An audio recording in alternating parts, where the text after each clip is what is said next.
আজিৰ দিনত বহুতৰে মুখত এটা কমন কথা শুনো, বয়স বাঢ়িলে বডিত এইবোৰ হ'বই বা ঔষধ নললে চলিবই নোৱাৰি। বা থাইৰইড, বিপি, চুগাৰ মানেই হ'ল আমি লাইফ টাইম লৈয়ে থাকিব লাগিব এইবোৰ ঔষধ। এইবোৰ আৰু ভাল নহয়। কিন্তু মই আজি আপোনালোকক এটা আশাৰ কথা ক'ব খোজো। হেল্থ মানে, স্বাস্থ্য মানে ভাগ্য নহয়। হেল্থ মানে ঔষধ নহয়। হেল্থ মানে হ'ল প্ৰশিক্ষণ, ট্ৰেইনিং। আমাৰ বডিটোৱে, আমাৰ শৰীৰটোৱে নিজে নিজক হিল কৰিব জানে।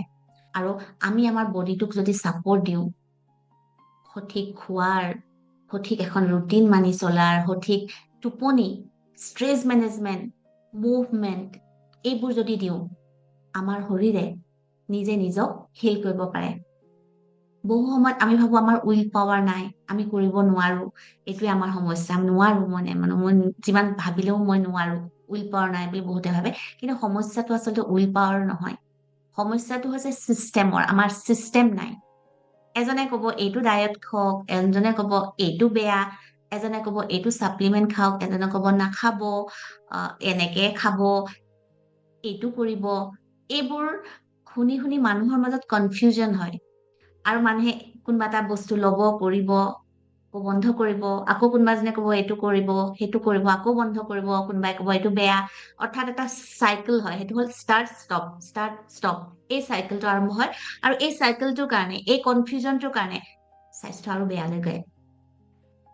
আজি মই আপোনালোকক এটা সৰল ভাষাত কম, হলিষ্টিক হেল্থ, অৰ্থাৎ সামগ্ৰিক স্বাস্থ্য। তাৰ মানে কি? বহুতে হলিষ্টিক হেল্থ বা হেল্থ বুলি ক'লে, হেল্থ কোচিং, বিশেষকৈ স্বাস্থ্য প্ৰশিক্ষণ বুলি ক'লে ভাবে যে ইয়াত হয়তো ৱেইট লছৰ কথা বা ৱেইট গেইনৰ কথাই আছে। কিন্তু হলিষ্টিক হেল্থ মানে কেৱল ৱেইট লছ কৰা বা ৱেইট গেইন কৰা নহয়। হলিষ্টিক হেল্থ মানে হ'ল ডিজিজ ফ্ৰী, ৰোগমুক্ত হবলৈ আগবঢ়া, ষ্ট্ৰেছ ফ্ৰী ডাইৰেকশ্যনত আগবঢ়া, আৰু সম্ভৱ হলে ডক্তৰৰ, চিকিৎসকৰ গাইডেন্সৰ সৈতে মেডিচিন অৰ্থাৎ ঔষধ কমোৱা বা একেবাৰে বন্ধ কৰাৰ দিশলৈ আগবঢ়া। অৰ্থাৎ এটা ৰোগমুক্ত, চাপমুক্ত, ঔষধমুক্ত জীৱনৰ দিশলৈ আগবঢ়া। কাৰণ ৰোগ বেছিভাগ সময় একেদিনতো নহয়, লাহে লাহে লাহে লাহে সৃষ্টি হয় ৰোগবোৰ। যেনে আপুনি দেৰিকে শুইছে, প্ৰচেছ খাদ্য খাইছে, চুগাৰ স্পাইক কৰিছে, বেছি চেনি খায়, ষ্ট্ৰেছ লয়, টোপনি একদম বেয়া, মানে মুভমেণ্ট বেছিকে নকৰে। এইবোৰেই জমা হৈ হৈ হৈ হৈ সমস্যাৰ সৃষ্টি হয়।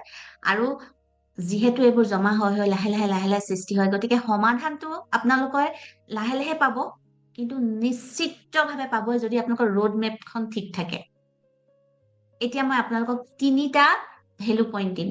আপোনালোকে অনুগ্ৰহ কৰি আটাইকেইটা মন দি শুনিব।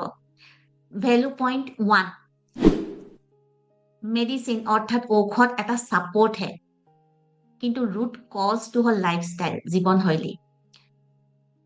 BP, thyroid, acidity, joint pain, ফটিক, এইবোৰ আচলতে লাইফষ্টাইলৰ যিটো পিলাৰ, স্বাস্থ্যৰ যিকেইটা স্তম্ভ, সেইকেইটা ঠিক কৰিলেই ভাল হৈ যায়। বেছিভাগ বেমাৰ, 90% বেমাৰেই হ'ল আমাৰ চাইকোচমেটিক, মনত প্ৰথমে সৃষ্টি হয়।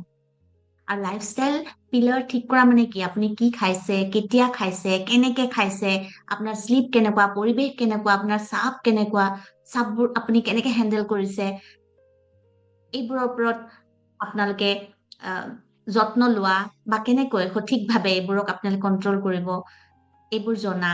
আৰু এইবোৰ যেতিয়া সঠিকভাৱে আপোনালোকে কণ্ট্ৰল কৰিব পাৰিব, তেতিয়া আমাৰ শৰীৰত থকা হৰমন আৰু ইনফ্লেমেশ্যন, প্ৰদাহত প্ৰত্যক্ষ প্ৰভাৱ পেলায়।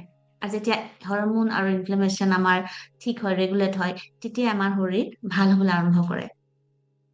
এতিয়া আপোনালোকক ক'ব বিচাৰিছো ভেলু পইণ্ট 2, ষ্ট্ৰেছ ফ্ৰী মানে টেনচন নাথাকিব এনেকুৱা নহয়, কোনো চাপেই নাই আৰু ষ্ট্ৰেছ ফ্ৰী এনেকুৱা নহয়। ষ্ট্ৰেছ ফ্ৰী অৰ্থাৎ ষ্ট্ৰেছটো মেনেজ কৰা চিষ্টেম। আপোনাৰ ষ্ট্ৰেছ যেতিয়া বেছি থাকে, আপোনাৰ টোপনি ভাঙি যায়, ৰাতি হয়তো বহুবাৰ সাৰ পায়, সেইটো হয় ষ্ট্ৰেছ থাকিলে। আকৌ বহুতৰ ক্ৰেভিংছ বাঢ়ে, অৰ্থাৎ যেতিয়া তেতিয়া যি টি খাব মন যায়, ডাইজেশ্যন শ্ল' হৈ যায়, হজম ভালকে নহয়, মুড অফ হয়, এনেই মন বেয়া লাগে। আৰু বহুতে ডায়েট কৰিলেও আপোনালোকে বেনিফিট নাপাব যদি ষ্ট্ৰেছ থাকে। গতিকে ষ্ট্ৰেছ মেনেজ কৰাটো হেল্থৰ বাবে অতি প্ৰয়োজনীয়। ই কেৱল ষ্ট্ৰেছ মেনেজ কৰাটো এটা বোনাছ, হেল্থৰ বোনাছ নহয়, এইটো হেল্থৰ বেছ হয়, ফাউণ্ডেশ্যন হয়। ষ্ট্ৰেছ মেনেজ কৰিবই লাগিব আপুনি যদি এটা সুস্বাস্থ্য বিচাৰে। এতিয়া ভেলু পইণ্ট 3 হ'ল প্ৰশিক্ষণ। স্বাস্থ্য প্ৰশিক্ষণ কিয় ইম্পৰ্টেণ্ট? ইউটিউবত বহুত টিপছ আছে, গুগলত বহুত আৰ্টিকল পাব, কিন্তু এইবোৰৰ পৰা মানুহে কনচিষ্টেঞ্চি নাপায়। স্বাস্থ্য প্ৰশিক্ষণত কি হয়, আপোনাৰ বয়স, আপোনাৰ দৈনন্দিন জীৱনশৈলী, আপোনাৰ সমস্যা, আপোনাৰ খাদ্যৰ প্ৰিফাৰেঞ্চেছ, আপোনাৰ বডিৰ ৰেছপন্স, সকলোৰে বডিৰ ৰেছপন্স বেলেগ, এইবোৰ সকলো জানি লৈ আপোনালোকক ষ্টেপ বাই ষ্টেপ প্লেন বনাই সেইবোৰ আপোনালোকক প্ৰয়োগ কৰোৱা হয়। আৰু এইবোৰ কাৰণে মোৰ বহু প্ৰশিক্ষাৰ্থীয়ে জীৱন সলনি কৰিব পাৰিছে। তেওঁলোকে নিজৰ ৰোডমেপ, যিখন তেওঁলোকে নিজে অনুমান কৰি ইউটিউব চাই বা কাৰোবাৰ মুখত শুনি নিজে এখন কনফিউজিং ৰোডমেপ বনাই লৈছিলে, সেইখন পৰিহাৰ কৰি মই বনাই দিয়া ৰোডমেপ ফ'ল' কৰি তেওঁলোকৰ এনাৰ্জি ঘূৰি আহিছে, টোপনি ভাল হৈছে, ষ্ট্ৰেছ কমিছে, আৰু বহুতে ঔষধৰ ওপৰত ডিপেণ্ডেঞ্চি কমাব পাৰিছে, আৰু বহুতে ঔষধমুক্ত এটা জীৱন যাপন কৰিছে। আৰু এই সকলোবোৰ কথা মই আপোনালোকক ভালদৰে জনাবৰ কাৰণে আয়োজন কৰিছো এটা ফ্ৰী 2 ঘণ্টাৰ হেল্থ ৱেবিনাৰ। সময়টো হ'ল ৰাতি 8 বজা, তাৰিখ হ'ল 11 ফেব্ৰুৱাৰী, মনত ৰাখিব। আৰু আমি এইখন ৱেবিনাৰ আমি আয়োজন কৰিম জুমত, জুম মিটিং, আৰু লাইভতো, ইউটিউব লাইভতো আমি দেখুৱাম।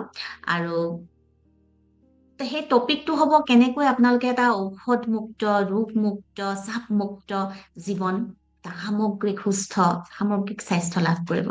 আৰু আপোনালোকৰ প্ৰশ্নৰো উত্তৰ ল'ম, আৰু ৱেবিনাৰখনত আমি আলোচনা কৰিম কিছুমান কমন প্ৰব্লেম, যেনে থাইৰইড, বিপি, চুগাৰ, এইবোৰত লাইফষ্টাইল কিয় আপোনালোকে সলনি কৰিব লাগে, কি কৰিব লাগে, বা প্ৰপাৰ নিউট্ৰিচন ডায়েট, সেইবোৰৰ বিষয়ে, আয়ুৰ্বেদ আৰু নেচাৰোপেথিৰ কিছুমান আৰু কথা, ডেইলি হেবিট, যিটো 34ৰ পৰা 70 বছৰ বয়সৰ মানুহে সহজে ফ'ল' কৰিব পাৰে।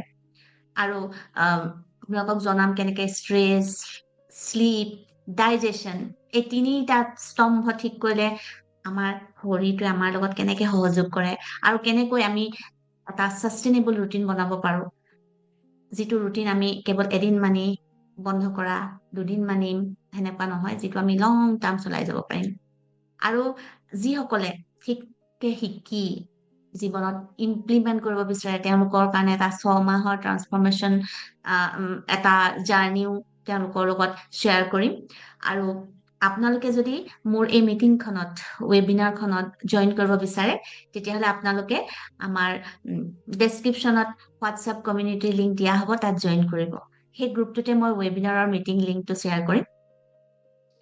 আৰু আপোনাৰ আচলতে স্বাস্থ্যই আপোনাক বহুত কাম দিব পাৰে, কিন্তু আপোনাৰ যদি স্বাস্থ্য নাথাকে আপুনি একোৱে এনজয় কৰিব নোৱাৰে। জীৱনে আপোনাক যিয়ে নিদিয়ক কিয়, আপুনি যদি স্বাস্থ্যটোৱে নাথাকে আপুনি সেইবোৰ জানো এনজয় কৰিব পাৰিব? গতিকে আপোনালোকে এই ৱেবিনাৰখন মিছ নকৰিব। আপোনালোকে জীৱনত এটা আনকালে নোপোৱা আপোনালোকে এটা আশা পাব, আপোনালোকে নিজৰ স্বাস্থ্যৰ বিষয়ে নিজে নিজৰ চিকিৎসক হ'ব পৰা কিছুমান জ্ঞান পাব। গতিকে আশা কৰিছো 11 ফেব্ৰুৱাৰী ৰাতি 8 বজাত সকলোকে দেখা পাম।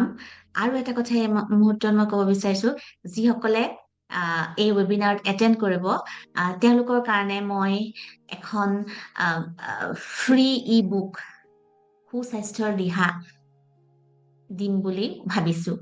আৰু যিসকলে হয়তো মোৰ জুম লিংকত জইন কৰিব নোৱাৰিবও পাৰে, তেওঁলোকৰ কাৰণে মই লাইভ কৰিম। সেই লাইভত যিসকলে কমেণ্ট কৰে তেওঁলোককো মই এই কিতাপখন ফ্ৰীকে দিয়াৰ ব্যৱস্থা কৰিম। আশা কৰিছো আপোনালোক সকলোকে লগ পাম 11 ফেব্ৰুৱাৰীত সন্ধিয়া 8 বজাত। নমস্কাৰ। তেতিয়ালৈকে আপোনালোক সকলো কুশলে থাকক। আপোনালোক সকলোকে মই বহুত ভাল পাওঁ। ধন্যবাদ।